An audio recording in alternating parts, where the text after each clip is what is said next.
let's go to the Tulsa high schools. Yeah. Now, see, we saw the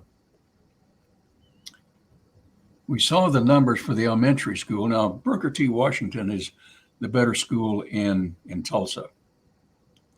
But look at Central High School, 3%. Wow. Proficient, 2%.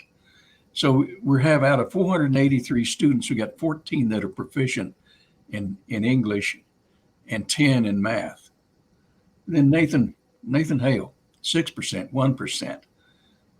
Tulsa Metro, 5%. Memorial High School, 16 and 12.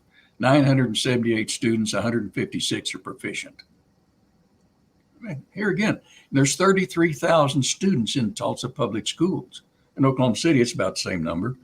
And you have any idea how much they spend in Tulsa on their public schools, Tulsa public schools?